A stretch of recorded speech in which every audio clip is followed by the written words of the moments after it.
It's Saturday the 24th of September and welcome to the Saturday Evening News just after 6 p.m, coming to you live from the heart of Wyke, Regis. And in the news this week, in excess of 2,500 athletes took part in the Weymouth Ironman race last Sunday the 18th of September. The event kicked off at 7:15 a.m. with a 1.2 mile swim off of Preston Beach in almost perfect conditions with flat, calm seas. Then transitioned into a 56 mile tour of Dorset on a cycle race, and then back to Weymouth to transition again into a 13.1 mile run around the town. As the competitors made their way along Weymouth Esplanade, they were cheered on by crowds of onlookers right up to the finishing line in front of the pavilion. First across the finishing line was Donald Brooks in a time of 4 hours and 11 minutes and 10 seconds, followed by Lewis Donovan in 4 hours 12 minutes and 23 seconds, and in third place was Will Grace in 4 hours 16 minutes and 54 seconds. And the first woman home was Natalie Lawrence, so well done to all of those. Quite an achievement to have done the Ironman, not something that personally I would be able to take part in or achieve. Now, an ambitious plan to create a continuous line of hedgerows across Dorset to be known as the Great Big Dorset Hedge is underway, and this is to correct the damage to nature of recent years, and they are looking for volunteers to help make this happen. It's to be launched this week to coincide with the Great Big Green Week that runs from today, 24th of September, through to the 2nd of October. The project aims to cover the county in hedgerows from east to west and north to south in an attempt to recreate the ancient network that existed until the last century. The project is being promoted by Dorset Climate Action Network and they're looking to improve land use in Dorset and aiming to set up a network of volunteers to walk the footpaths and trailways of Dorset, to survey the hedges and provide data that will be fed into a comprehensive map of the whole county. The map will then be used to identify what exists, where hedges need help, and places where they need to be added. The survey of existing hedgerows and areas where hedgerows would ideally be sited is only the first stage in quite a large project. The project also links in with other hedgerow projects, such as the Council for the Preservation of Rural England's Hedgerow Heroes, the People's Trust for Endangered Species Healthy Hedgerows campaign. Now, if you're interested in taking part in walking and surveying, first of all, and to find out more about the project and the mapping, pop along to the website at www.dorsetcan.org/hedge, or join the project. You can contact Great Big Dorset Hedge at gmail.com. So the website is www.dorsetcan.org/hedge, or for more information or to join the project, Great Big Dorset Hedge at gmail.com. Now, on the 1st of October, local residents are invited to visit Tumbledown Community Asset. I think it's a community farm. It sounds a bit formal, community asset, doesn't it? During an open day, and see how Weymouth Town Council is transforming it for the benefit of the local community. Visitors will get to see firsthand how the former farm has been taking shape on the ground. From the growing fields where produce is grown for veg boxes, with some of the supplies being shared with the Nest social supermarket. And there's also a forest school space which provides outdoor learning experiences for children and families. On the day, come along and view the proposals submitted to Dorset Council last month, which show how the Town Council would like to develop the site further. There will also be a suggestion box available where visitors to Tumbledown can share their ideas for giving the three growing fields some exciting names. The open day takes place from 1:30 to 3:30 at Tumbledown, which is on Radipole Lane, South Hill. That's the 1st of October. Guided walks around the site start from 1:45 p.m, along with nature walks with volunteer Bob Ford starting at 1:30 and 2 p.m. Now, if you're visiting Tumbledown, the one thing to note is there's no parking on site. So they're encouraging people to walk or cycle. If you can't walk or cycle and you need to go by car, then car share if possible, and park nearby in the car park at South Hill. If you do have limited mobility, they're asking you to make contact in advance and they will make some arrangements for you. You can email the Tumbledown site manager, Alan Chambers, and his email is alanchambers@weymouthtowncouncil.gov.uk. That's Alan Chambers at weymouthtowncouncil.gov.uk if you'd like to go to Tumbledown and you have mobility issues, and they'll see what they can do to help with that. The most important thing is it is an outdoor space, so bring weather appropriate clothing and suitable footwear for your Tumbledown adventure. All sounds very exciting there, doesn't it, visiting Tumbledown? Now, Dorset County Hospital has opened a new chemotherapy outreach service in Bridport. The service based at Bridport Community Hospital will allow patients in the town and the surrounding areas to receive chemotherapy and other cancer treatments away from the main Dorset County Hospital site and for some closer to home. The clinic is open 2 days a week and is supported by Fortune's Well Cancer Trust and Dorset Healthcare, which runs Bridport Hospital. Abigail Orchard is the lead cancer nurse at Dorset County Hospital, and she said, "We're delighted to be able to launch this new community-based service for those receiving cancer treatment. The benefits for patients are huge in terms of not having to travel as far, saving on fuel costs and receiving treatment in their local area. A big thank you to the Fortune's Well Cancer Trust for helping to fund the service and to Dorset Healthcare for allowing us to use space at Bridport Community Hospital. We hope that this service will make a difference to the patients in and around Bridport. The new service, important for the other people around Dorset, is part of a longer term plan for Dorset County Hospital to provide more opportunities for patients to receive their cancer treatments closer to where they live, as opposed to having to travel to Dorchester or other parts of the county. This is in line with the ambitions of the NHS to provide care closer to home."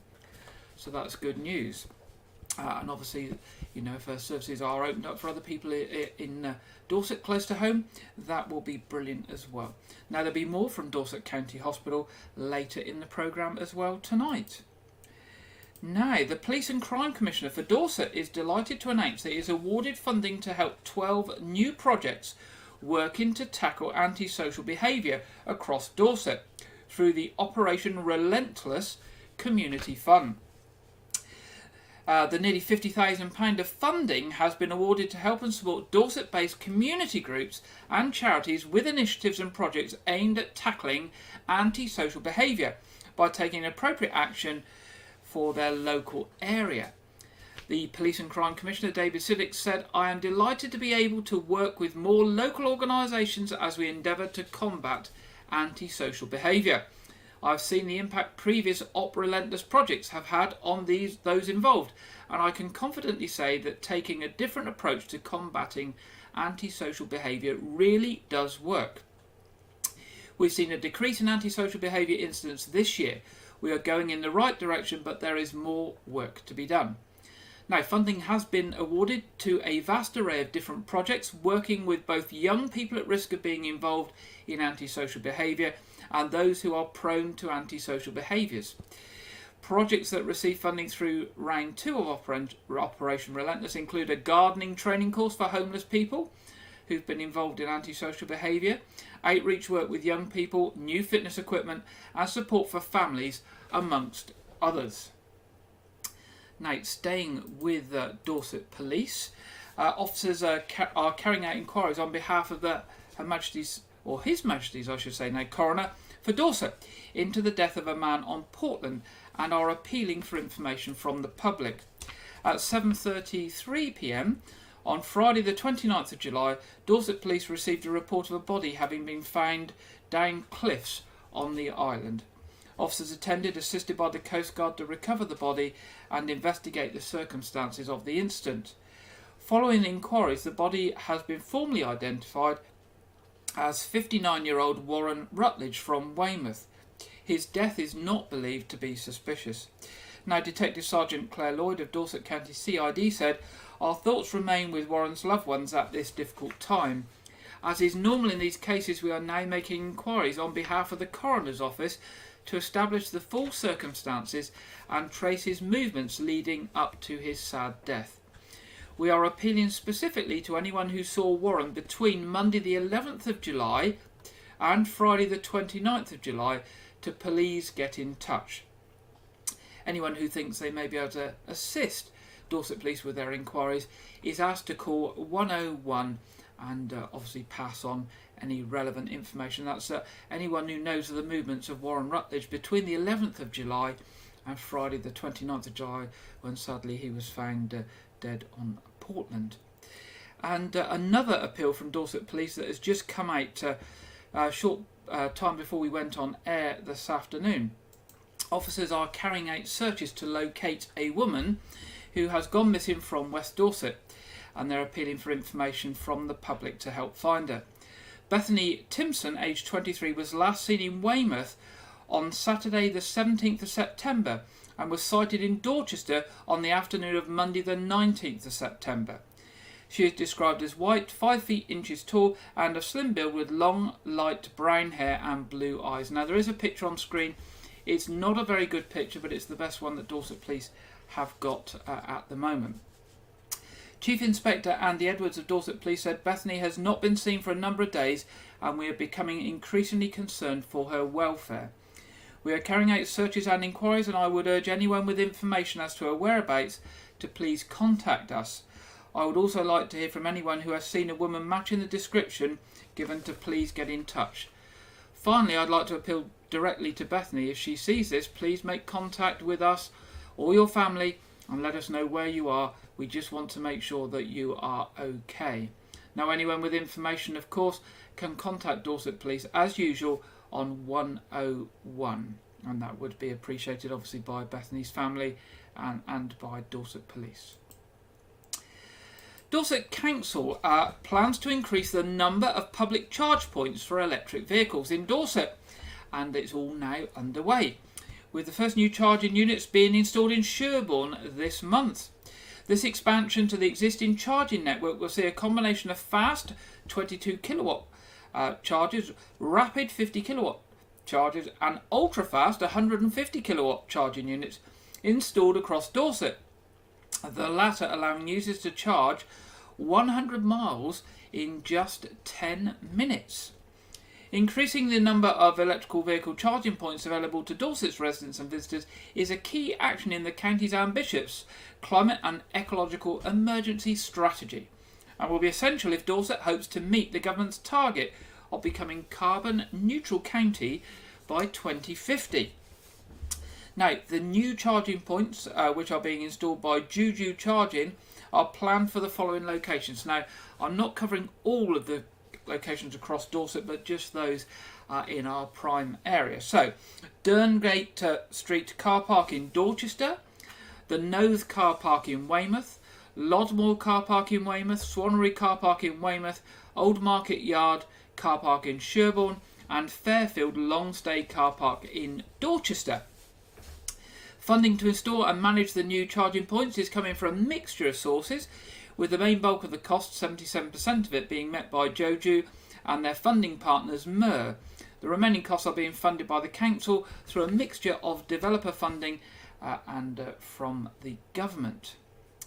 Now, a West Dorset dairy farmer has pleaded guilty to causing unnecessary suffering to a cow and a calf by failing to care for them, along with a series of other offences relating to conditions on their farm. Now, there were pictures with this report which I've decided not to broadcast because they were quite horrendous.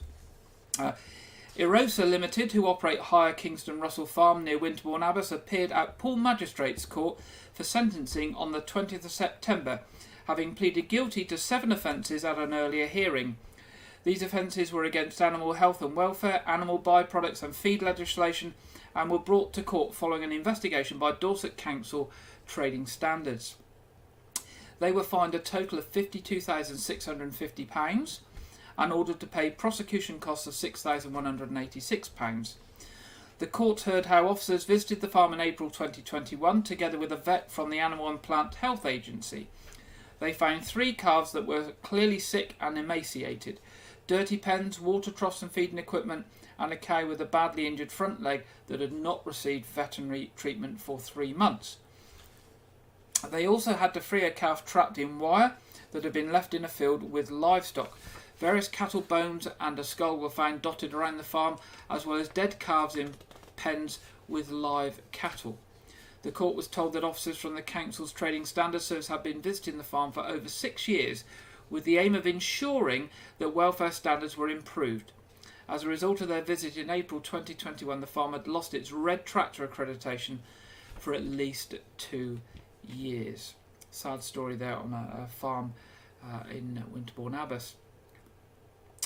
Now, on a more positive note, Dorset Council has recorded its highest number of barn owl chicks yet in its annual monitoring of barn owl boxes at council farms in Dorset. Over the past 4 years, 20 barn owl boxes have been installed at a cluster of council-owned farms in North Dorset. This summer, the presence of 9 chicks were recorded at 4 of these farms, the highest number recorded yet. Since the 1930s, the landscape has changed significantly in the UK, and changes in farming practice, lack of food availability, and loss of natural roost and nesting sites in buildings and trees has resulted in a significant decline in barn owl numbers. Barn owl boxes were first introduced at a sample of suitable sites in 2018 as part of the council's efforts to increase biodiversity on its farms. Since then, the boxes have been checked every year by volunteers under the British Trust for Ornithology Ringing and Disturbances licence. Any owl found has been recorded, and a specially designed ring has been put on its leg. All information gathered is then sent to the British Trust for Ornithology, helping understand more about the owls, including their survival and condition of the birds. All volunteers involved in the monitoring the boxes have been trained on how to sensitively check and handle the owls with a minimum disturbance. Obviously, it's a criminal offence for anyone without a licence to disturb a barn owl whilst it's building a nest or is on or near a nest containing eggs or young, or to disturb a barn owl's dependent young. Alongside boxes, the county farms were given advice by the council's natural environment team on managing farmland with barn owls in mind by keeping areas of grass uncut and rough. Now, you can find out more information on barn owls, including how to build your own barn owl box, by going to the Barn Owl Trust website, and that can be found at www.barnowltrust.org.uk. Now, more rail strikes have been announced. So due to the national planned strike, South Western Railways customers are urged only to travel by rail if absolutely necessary next weekend on Saturday the 1st and Sunday the 2nd of October. South Western Railways will run a severely reduced service on Saturday the 1st of October, with significant parts of the network closed entirely. A severely reduced service will run between 7:15 and 6:30 in the evening on a limited number of routes for those who have no choice but to travel. Now, we know for us down here in Dorset that on previous strikes those trains have not come anywhere down near here. I think the nearest they've come is to Southampton. I'm not sure of the exact plans because we don't know the exact plans next week, but I suspect that will be much the same. Now, Sunday the 2nd of October will also be significantly impacted by the strike, with the first trains across the network will start much later than usual. Customers should expect severe disruption on the network over the whole weekend, and if they must travel on either of those days, they should seek to do so by other means if possible. Now, finally, in our headlines tonight, whoops, what have we done there? Let's get rid of that. Finally, in our headlines tonight, a 5-day festival will be staged at locations across Dorset next month to showcase the county's exciting digital future. Dorset Council's Festival of the Future is back for the 3rd year running, and it will be a hybrid event where people can attend in person or take part virtually.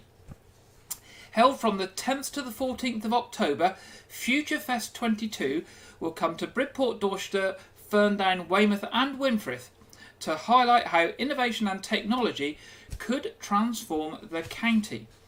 This year's festival will feature groundbreaking digital innovation in farming, education, tourism, health and climate.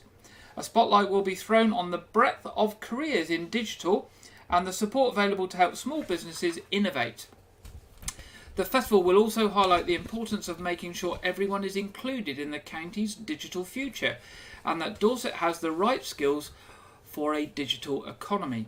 Young people will have their input, with school children taking part in Dorset's first ever coding day and college students examining how augmented reality and virtual reality can transform a tourist attraction. Guest speakers and experts will share the latest thinking and their ideas about the possibility of a digital future. And exploring the lessons learned from the groundbreaking 5G Rural Dorset project, the festival will demonstrate what a digital town might look using Weymouth as the setting. Well, we look forward to that. Now, to find out what's happening on each day of the festival and to book free tickets, go to www.dorset-council.gov.uk/festival-the-future-2022. And we will cover more about that in the following couple of weeks as we know what the detail is. Now, that's the end of tonight's headlines. Now we're back to Dorset County Hospital. It's National Organ Donation Week this coming week, starting on Monday the 26th of September. And staff from Dorset County Hospital are encouraging people to talk to their families about organ donation after experiencing firsthand the difference it can make. Now, John Fox is service manager at Dorset County Hospital, and he received a liver transplant when he was just 8, and HR manager Kelly Upton's son received a liver transplant last year at the age of 7. They are sharing their experiences as part of National Organ Donation Week, which, as we say, runs from the 26th on Monday to the 2nd of October, and are asking families to talk to each other about their wishes. Nationally, somebody dies every day in need of an organ, and there are almost 7,000 people currently on the active transplant waiting list. Now, Kelly's son Louis has a rare genetic condition and was added to the transplant list in 2019, and Kelly's going to tell us about that now. So Louis was born with a rare genetic condition that we had no idea about when he was born. And very early on in his diagnosis, we were informed that at some point in his life he would need a transplant, either a kidney transplant or a liver transplant. As you could probably imagine, that hit myself and my husband like a ton of bricks. We were new parents. We had no idea really what organ donation meant or what a transplant would mean for Louis. It's such a huge operation, but with the help and support of his specialist team, we made the decision to list him in the summer of 2019. The call for a match came about 1 in the morning, early on a Friday. You wait and wait for the call, and you prepare. You try and prepare yourself, but actually when that call comes, nothing ever prepares you for it.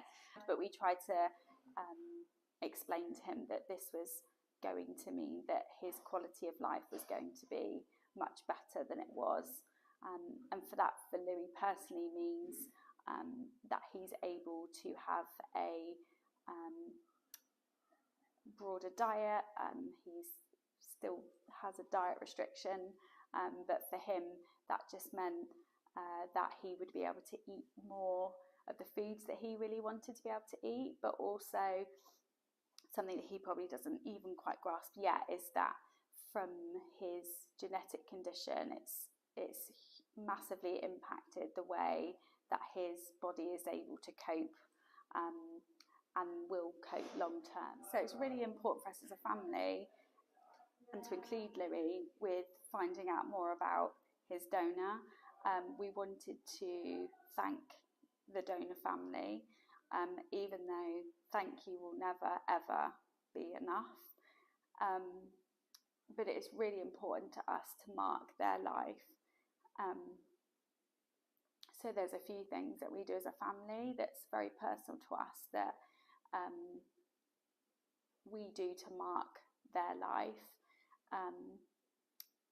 It's a really difficult thing to explain. It's such a huge range of emotions, because you're so grateful that your family member has received the most incredible gift that will either, in Louis's case, transform his life, but for other people it saves lives, and that for a lot of people is their only chance to live.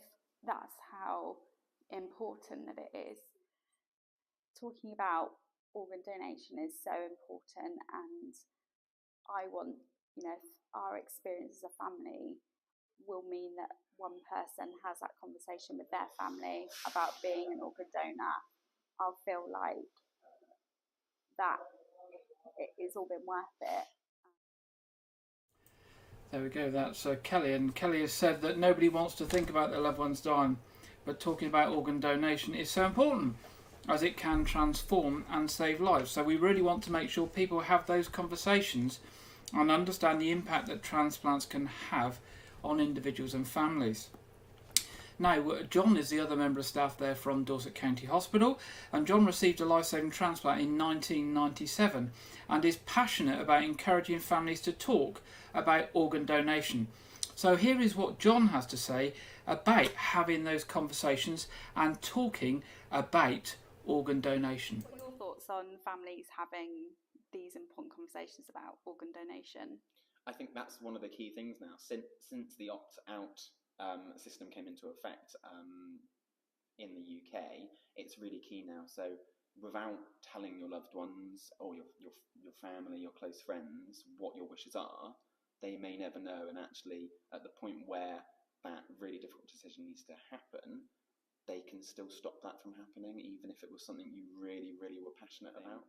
I know kids that now regularly bring up conversations with their parents or other relatives around what they would want to do if the worst should happen, which I think you look at it as a really sad conversation to have with somebody so young, but actually really, really nice to see it happen as well, I think, in a weird way. As well, having that conversation with your loved ones, and if the worst had to happen, your family know, but then they suddenly become the donor family to multiple recipients, and that's such an important part to their lives as well, I think. Yeah. Having that understanding that not only from a kind of recipient point of view or the family of a recipient, understanding how much we are so grateful for having that gift.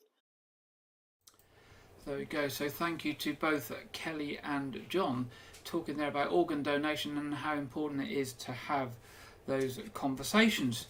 And thanks to Dorset County Hospital for the videos as well. So as we said, it's National Organ Donation Week this week.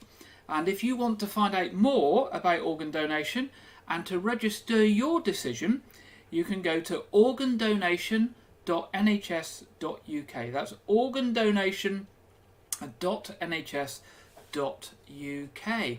Don't delay, have those conversations and make your wishes known, because we never know what might happen to us when, and as we say, we want our wishes to be fulfilled, and if we can, our wishes to help other people in the sad event of our death, then we want people to know about it.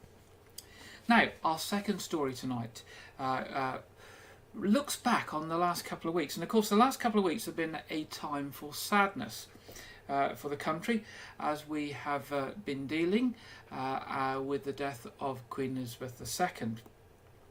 But also in the latter part of the last couple of weeks, obviously looking to the future. Our King Charles the Third, as seems quite strange saying that, doesn't it? Still, it's early days. He acceded to the throne and of the United Kingdom and the other Commonwealth realms immediately upon the death of his mother, Elizabeth II, on the afternoon of the 8th of September 2022, and in fact before any of us even knew that Queen Elizabeth had died. Royal succession in the United Kingdom occurs immediately upon the death of the reigning monarch.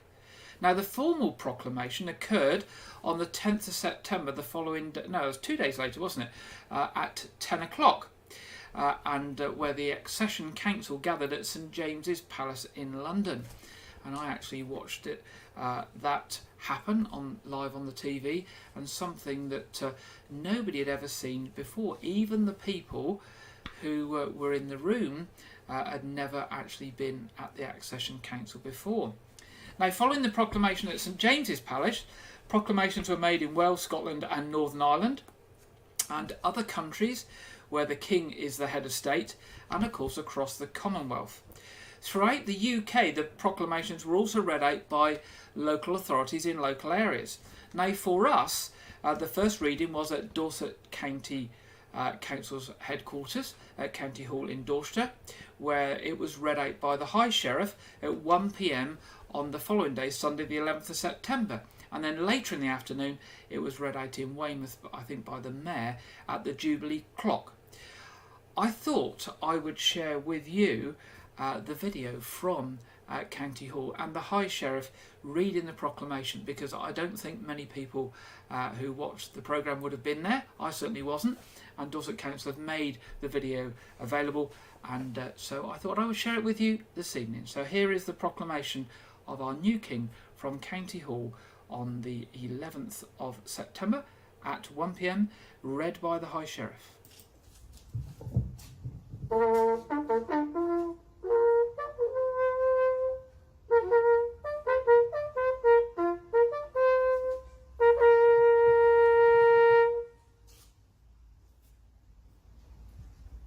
Whereas it has pleased Almighty God to call to his mercy our late Sovereign Lady, Queen Elizabeth II, of blessed and glorious memory, for whose decease the crown of the United Kingdom of Great Britain and Northern Ireland has solely and rightfully come to the Prince Charles Philip Arthur George. We therefore, the Lords spiritual and temporal of this realm, and members of the House of Commons, together with other members of Her late Majesty's Privy Council and representatives of the realm and territories, aldermen and citizens of London, and others, do now hereby, with one voice and consent of tongue and heart, publish and proclaim that the Prince Charles Philip Arthur George is now, by the death of the late sovereign of happy memory, become our only lawful and rightful liege lord, Charles III, by the grace of God, of the United Kingdom of Great Britain and Northern Ireland, and of his other realms and territories, King, head of the Commonwealth, defender of the faith, to whom we do acknowledge all faith and obedience with humble affection, beseeching God, by whom kings and queens do reign, to bless his majesty with long and happy years to reign over us. Given to St. James Palace this 10th day of September in the year of our Lord, 2022. God save the King. God save the King.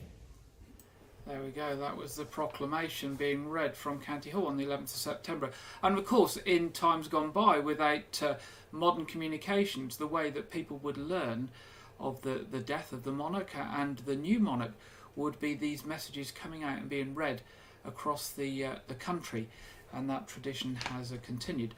And with the High Sheriff there was the High Sheriff's chaplain, the Bishop of Sherborne, the Lord Lieutenant, and the leader of Dorset Council. And thank you to Dorset Council for the video.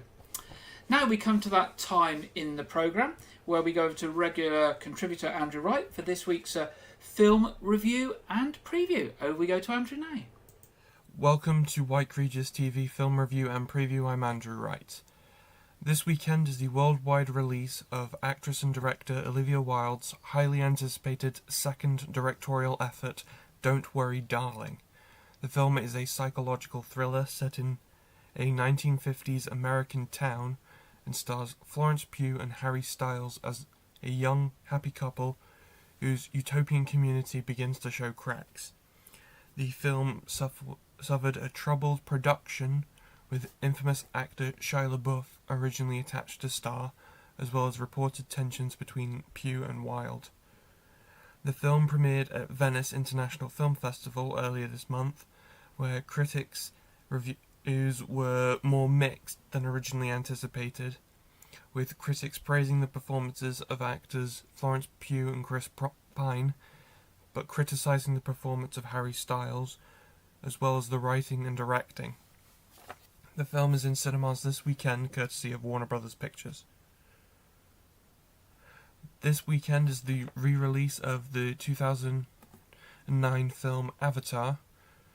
Avatar is directed by James Cameron, most notable for Terminator and Titanic, and stars Sam Worthington and Zoe Saldana, and revolves around human habitation and colonization on a habitable moon in the future, where a mining operation puts the native species at risk.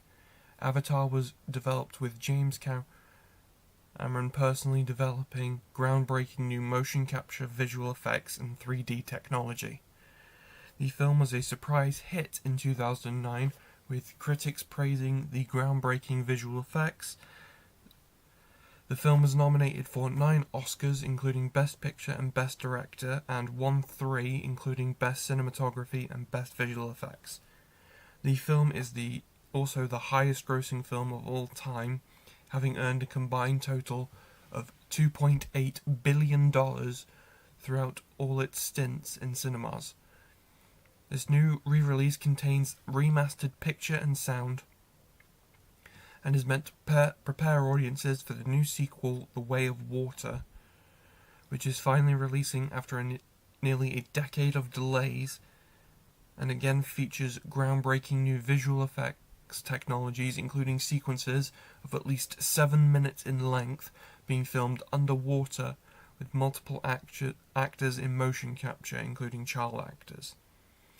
Avatar re-releases in cinemas this weekend, and early re-release box office numbers put it as currently grossing $900,000 across 5 early territories. And Avatar: The Way of Water arrived in cinemas this Christmas season. Both are courtesy of 20th Century Studios and Disney. In the past week, it was announced that Warner Brothers are developing a sequel to their 2005 fan-favourite film Constantine, based on the DC Comics, starring Keanu Reeves. The original 2005 film starred Reeves as the titular character, a cynic exorcist with terminal lung cancer, who is damned to hell for attempted suicide. The newly announced sequel will feature the return of Reeves as Constantine, the return of director Francis Lawrence, who is most famous for his work on the Hunger Games films, as well as the inclusion of producer J.J. Abrams of Star Trek and Star Wars fame, and scriptwriter Akiva Goldsman of Star Trek Picard and The Dark Tower fame. However, there is reason to be sceptical due to the fact that Welsh actor Matt Ryan portrayed a more comic-accurate version of the character in his own TV series in 2014, and then again in seasons 3 through 6 on the TV series DC's Legends of Tomorrow. That's all I have for this week, but be sure to check back next week where I'll have more of the latest movie news. Now back to Gary in the studio. Thank you very much there, Andrew, for this week's film review and preview. Now it's that time in the programme where we go to the Met Office for the national weather forecast, and this week we're joined by Alex Deakin. Hello, welcome to your national weather update. If you're watching on YouTube, don't forget to hit subscribe and then you'll never miss a forecast. Quite quickly, though, on Saturday evening, if you're heading out, temperatures will start to drop. Any showers should fade away fairly quickly, so generally it's a dry night with clear spells, which means, again, it will turn fairly cold come Sunday morning. Temperatures, again, widely down into single figures. But Again, most places will have a sunny start to Sunday. We're looking at 1 or 2 showers, perhaps still grazing parts of East Anglia, maybe still across parts of Kent, perhaps West Wales and Cornwall as well. But for most places, Sunday's dry and bright until the cloud thickens through the morning in western Scotland with a bit of patchy rain here, followed by a band of heavier rain and strengthening winds coming into the Highlands, the Western Isles and the Northern Isles come Sunday afternoon. Away from that though, yes, the sunshine may turn hazy in the west, but generally it's another dry and a bright day on Sunday. And after another chilly start, we're up to 15, 16, 17 degrees Celsius, feeling pleasant enough again in the September sunshine. But it is going to turn cooler as that wind whips up in the northwest and the rain arrives. That is, as you might imagine, a weather front, and it will bring a spell of rain swinging across the country on Sunday night. And notice the isobars squeezing together. So it's going to get windy. It could get very windy in the far north. Gusty conditions, and that weather front also switching the winds around, bringing down northerly winds and bringing down colder air as we head into Monday. So turning colder for Monday with a brisk wind and a fairly significant wind chill. So big change for Monday. Keep up to date with developments as we go through the weekends by following the Met Office across social media. Thank you very much there, Alex. That was the national weather forecast. So a change there, getting a bit chillier and a bit of a front coming down.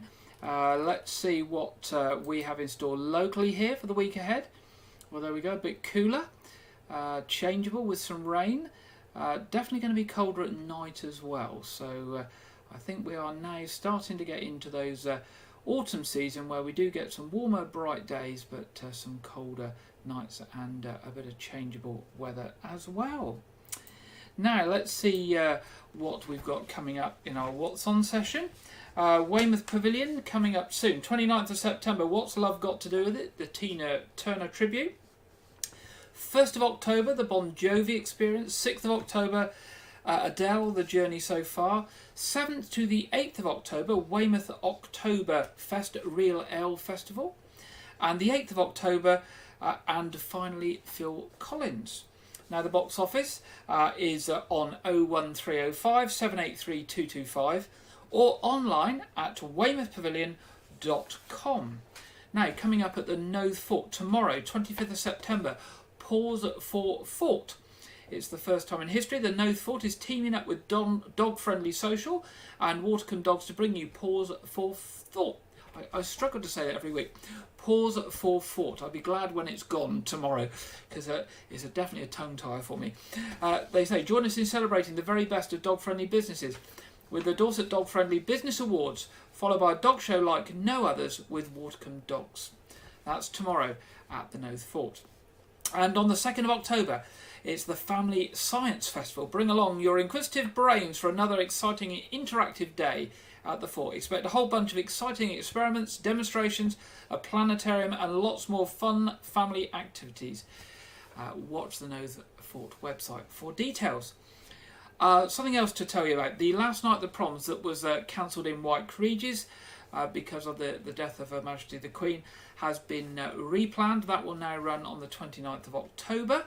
And if you go along to the www.parishofwykeregis.org.uk/events, you can book tickets there. If you had tickets before, they are carried over unless you've made contact to get a refund.